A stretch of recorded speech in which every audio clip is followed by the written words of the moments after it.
sometimes, many times, Christians get it wrong. And just as Paul warned the Corinthians to learn from the mistakes of the ancient Israelites, we too can learn from Christians and churches who've gone astray. So one last example from church history for you. You're doing some building or something, so I thought, why don't we do something with a church building? Give you something to think about.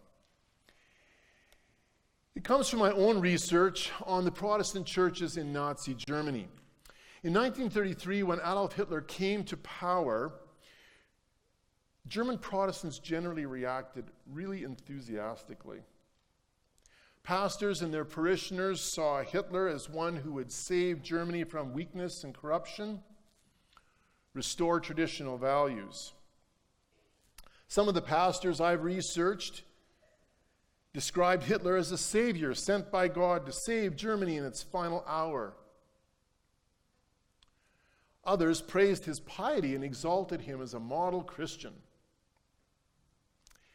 In the southern part of Berlin, the Mariendorf parish decided to build a new church.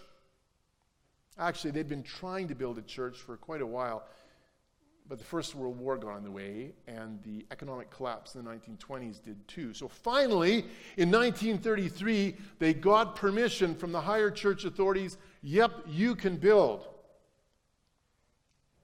By the time they had finished building the Martin Luther Memorial Church 2 years later, they had created a fusion in brick and tile and stone and wood, a fusion of Protestant Christianity, German patriotism, and Nazi ideology.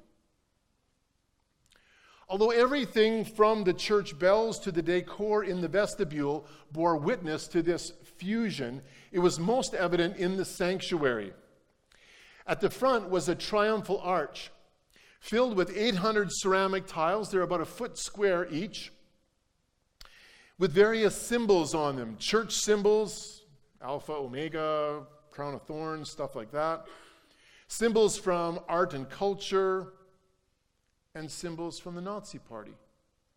Soldiers, you see on the top of the one on the left, there's a soldier and an SA man in relief, their faces. And then on the bottom, you see an eagle holding what would be a swastika. It's been scratched out. And this other emblem, this, as you see there, it's the emblem of the National Socialist People's Welfare Organization, the largest Nazi organization in the Third Reich. Above the altar in the front of the church stood a shining gold-plated crucifix. And it depicts this muscular, heroic Jesus, body rigid, head erect. Here was the embodiment of the German Jesus, the Aryan Jesus, celebrated by the pro-Nazi Protestants and the Nazi Party too, a fighter against the Jews, in fact. To the left stood an oak baptismal font, that's the middle image you see, which fused the Christian celebration of baptism with depictions of the ideal Nazi family. You can only see here in this one image, Jesus, the children coming to Jesus. That makes sense, doesn't it? But the girl is being a good German girl. She's praying. And the boy is being a good German boy. He's got his arm up to Jesus, but maybe he's giving a Hitler salute. We're not sure. On the one side is a relief of an SA man, a member of the stormtroopers, praying. On the other side, the ideal German woman, a mother. Then, to the right of the crucifix was the raised altar, or the raised pulpit. You know those round sort of porch pulpits that you have in these old churches in Europe? Beautifully carved pulpit. It was supposed to represent the Sermon on the Mount, and also the ideal German racial community.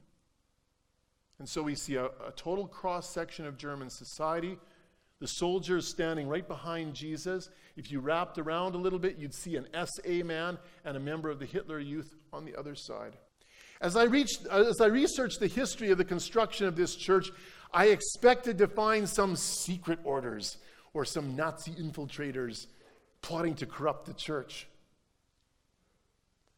And what I found was an ordinary building program with the pastor, a building committee, the church board, the architect, and the construction company, all working together to build the kind of church they thought would serve the people in their community. No one seemed to give a second thought to the mixing of Christian and Nazi elements in a German Protestant church built in the 1930s. Of course, hindsight's a different story, isn't it? It's shocking in hindsight. I find this story of Christians in Nazi Germany particularly compelling. It's a cautionary tale for me. It tells me how easily my understanding of God, my understanding of the gospel, my patterns of behavior as a Christian can be shaped by cultural values of my society rather than the gospel. Sometimes it's hard to see this in ourselves.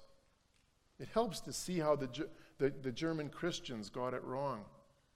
Not so we can be smug in our superiority, but that we might be humbled by a new understanding of how easy it is to go astray, that these Christian brothers and sisters of ours, because that's who they are, went astray.